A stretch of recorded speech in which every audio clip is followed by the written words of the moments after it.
Some years ago, a letter addressed to the editor of a British newspaper, a man complained that he saw no sense in going to church every Sunday.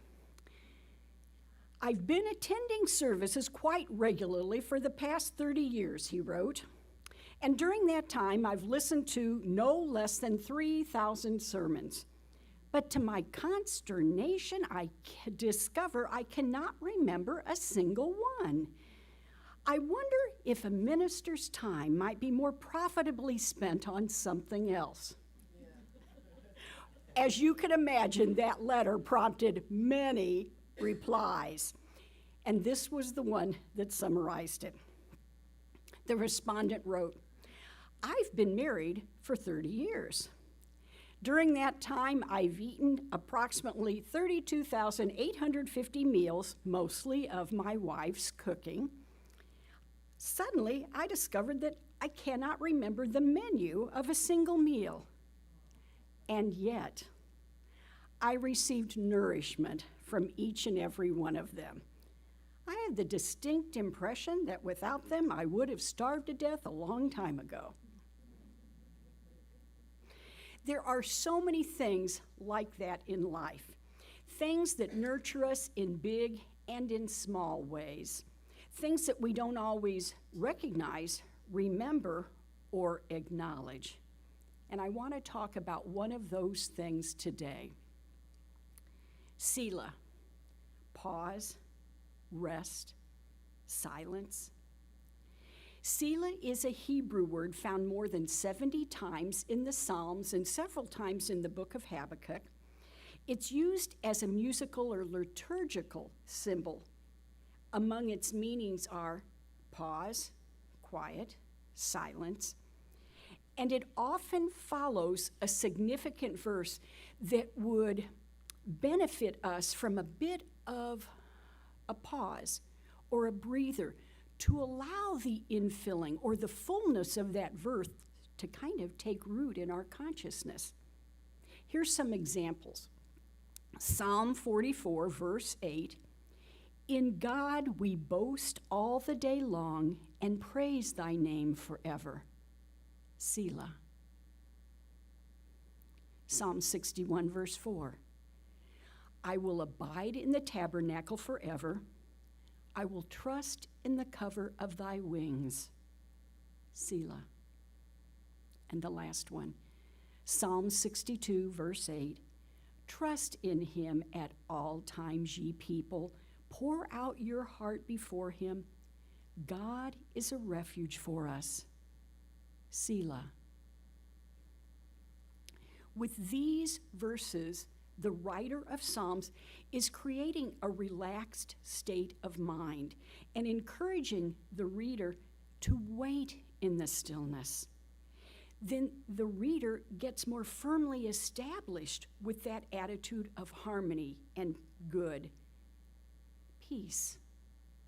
Pause. Relax. Silence.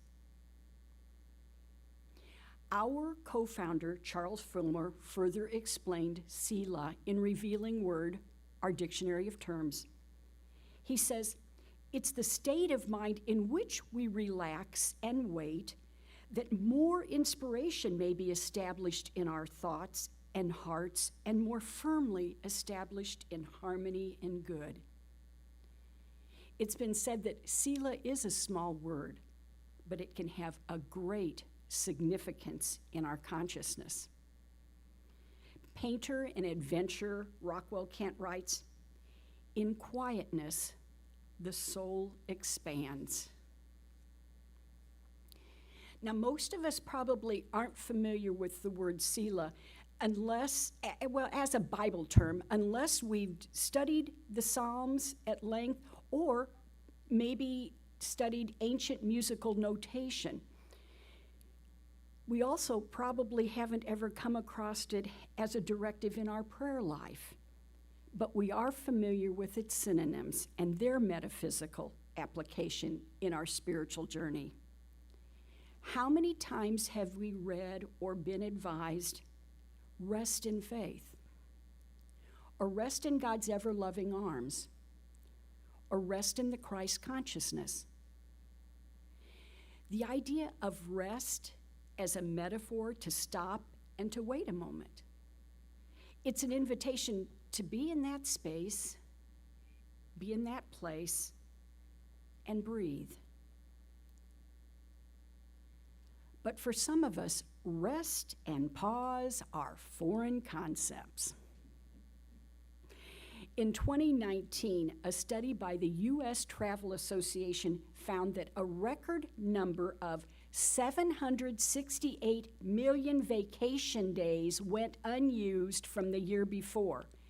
Folks, this was the year before the COVID shutdown. Holy smoke. And then I was reading this week that only 48% of U.S. workers say that they do use their paid vacation days. And that's according to a 2023 survey from the Pew Research Center. That's less than half of us that are using them. Not taking a break can lead to burnout, decreased efficiency. It affects our mood. We are more irritable. It strains communication and relationships. And no one benefits from clenching our teeth and gripping our hands and just pushing through with force. We've all seen load limit signs on highways, bridges, and in elevators. Engineers know that putting too much strain can cause any load-bearing structure severe damage or to cause it to completely collapse.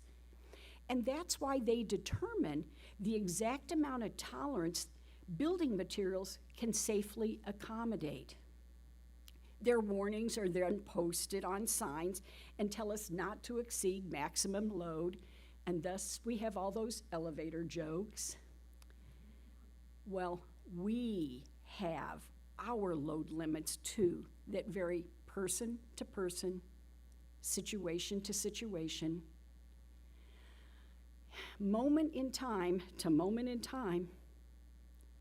Sometimes life's pressures are tolerated by a person better than others. But it seems like we all have our breaking point or a point at which continued good health in all its aspects is at risk. So what's the answer? Dr. Charlotte Fritz, who's a professor in industrial and organizational psychology at Portland State University in Oregon, says, take a break for yourself. Practice deep breathing or meditation or go on a walk. Silent Unity, our 24-hour prayer support, advises, relax. Take a deep breath and pause in the moment as you allow Spirit to restore your natural balance. So from a university all the way to Unity Village, it's the same message. Self-care and then unfoldment. Novelist Anne Lamott writes, almost everything will work again if you unplug it for a few minutes, including you. Selah. Pause, rest, silence. Did you realize it was 1838 before we had the first photograph of a living person? Now, the photographer you probably remember was Louis Daguerre, and it appears to be a picture of a single person along a street in Paris one afternoon. Now, I don't know how much traveling you've done, but even if you've never been to Paris, that's got to raise a question mark above your head. A single individual in a Paris neighborhood one afternoon? I'm thinking there's going to be carts that are selling ribbons and another one with flowers and maybe a fruit stand and carriages going up and down. But there's just that single person in the photo. The truth is, the man wasn't alone. There were people horses' carriages on this busy Boulevard du Temple because it was a very popular place that time. None of them showed up in the picture, though. The reason was that this photograph, known as a daguerreotype, had an exposure time of 7 minutes to process. So any image that was going to be captured in this frame was going to have to remain motionless for that full 7 minutes. And only the single fellow on the sidewalk that day ended up in the frame. He was having his boots shined. Is it possible that our stillness might accomplish something that our furied action and our increased effort just cannot accomplish? We all engage in this Selah experience in pausing. We do it in our own way. I pause at a classroom door before I enter and collect my small group of readers. In the summer at home, I realized just this week that I pick up the cat and I'll stroke him for a bit, or I'll sit down and scratch one of the dog's tummies. Daughter Zemi and her dad get in the car about dusk and take off for a ride through the cornfields. No need to talk, just silence. And it's something that we as a family do here at Unity also. One of us passed a note to Reverend Eliza, our transitional consultant, early in her coming here, and it pointed out that one of the things that is unusual for us is the speaker always provides silence during our meditation. Reverend Eliza was delighted to find that out and notice that whether she's in person or we have her joining us on Zoom, she provides silence for us too. In my way of thinking, Selah is part of our prayer experience. Now, we might read devotional books. Maybe a forgiveness practice is part of your day, or writing a gratitude list, or maybe some of you, Doug, are still writing morning pages daily or on occasion. Whatever it is that we include, additional moments of silence restore our soul. In the 17th century, Brother Lawrence might call it practicing the presence. It's having an attitude of, yes, Lord, moment to moment to moment. Emily Cady, author of Lessons in Truth, our textbook, would have called it, it's conscious constant communion.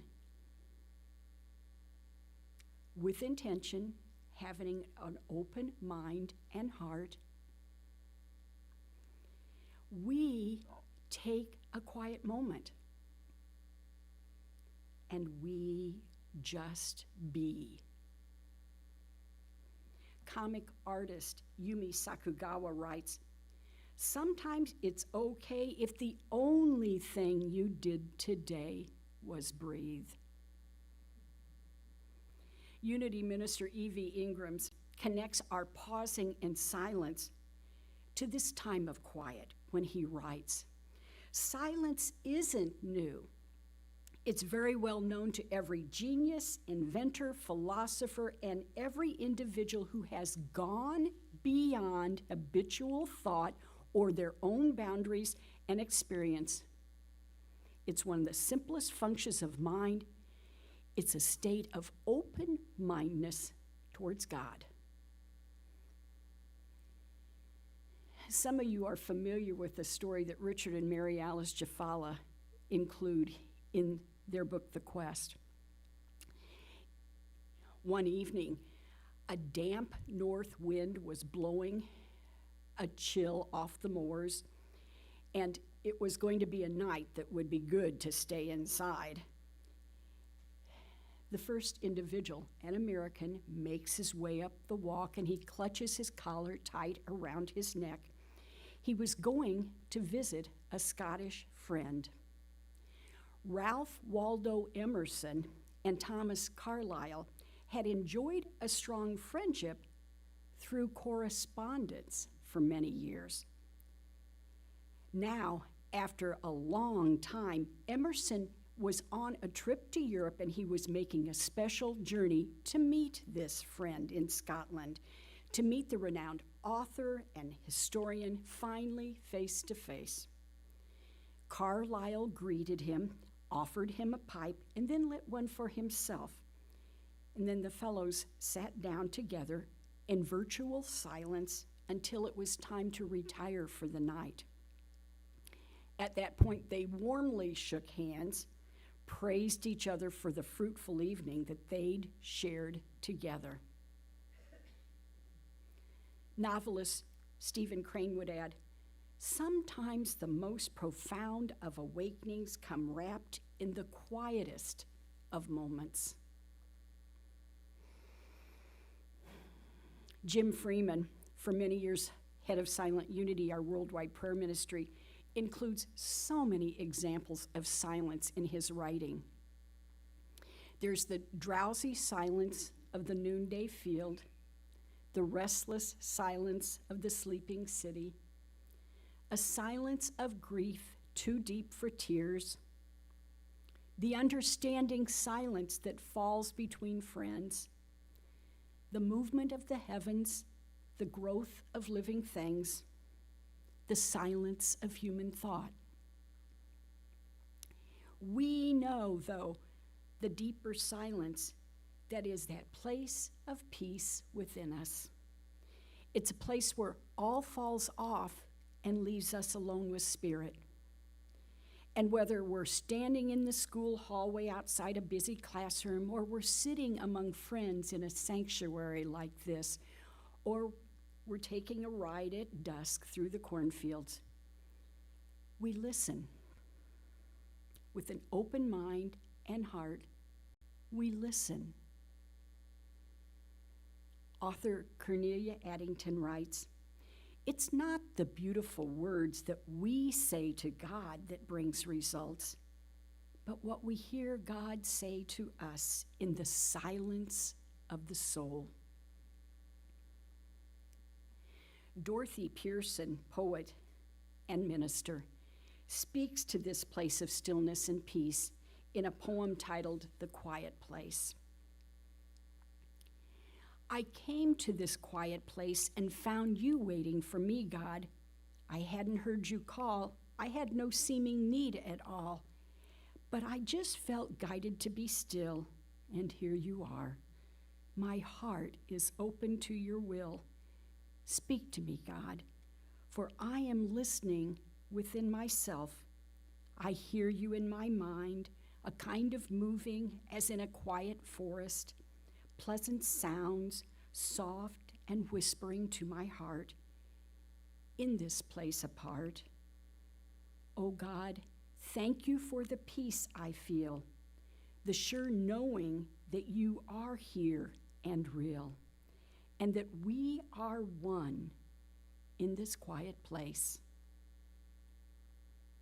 This week, we want to recognize, remember, and acknowledge that a pause can help us reset mentally, that a moment of rest can help clear our head, and that a bit of silence can remind us of who and what we are. Selah. Pause. Rest. Silence. Whatever we call it. Let's live it consciously this week. Amen. Right now, would you join me in a moment of meditation?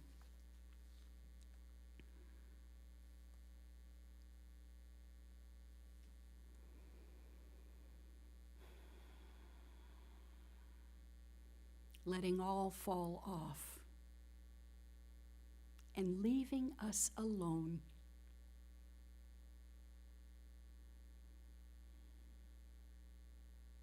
with dear ones to our right and our left. The gentle sound of air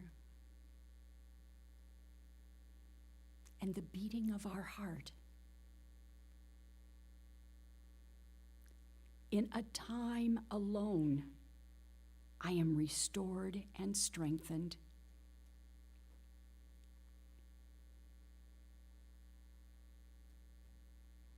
In a time alone, I am restored and strengthened.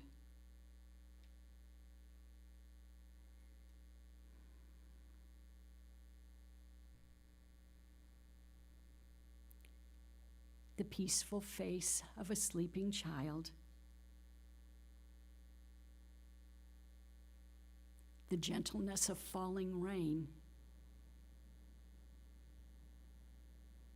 the warmth of a cozy fire, all are invitations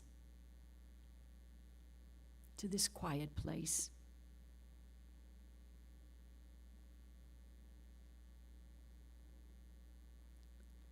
And so I pause.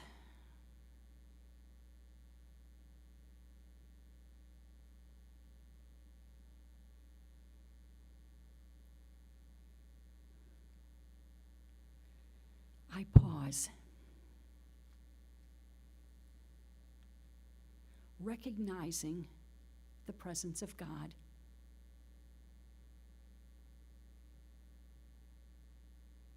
In each living thing, in the movement of the wind, in my breath, the presence of God.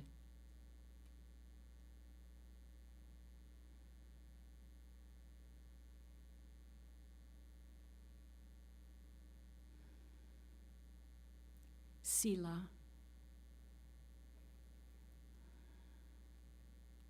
Pause. Relax. Silence.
My muscles are relaxed.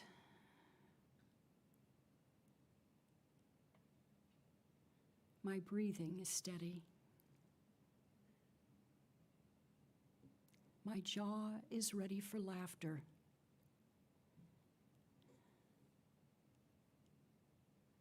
I am renewed, refreshed, and restored.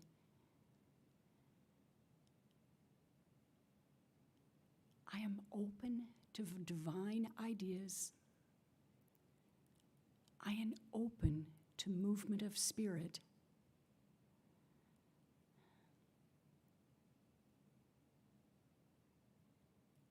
I recognize the presence of God in all aspects of creation.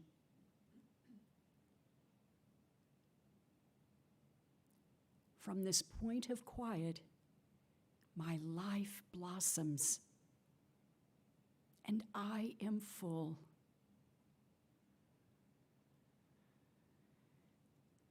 I send this blessing to my dear ones, to my community, and beyond.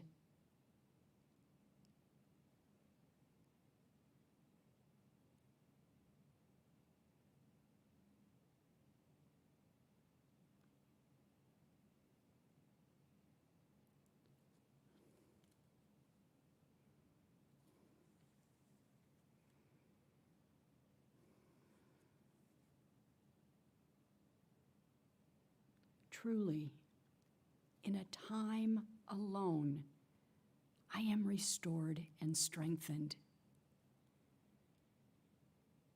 I come back to this time and this place, ready and able. Thank you, loving Spirit. Amen and amen.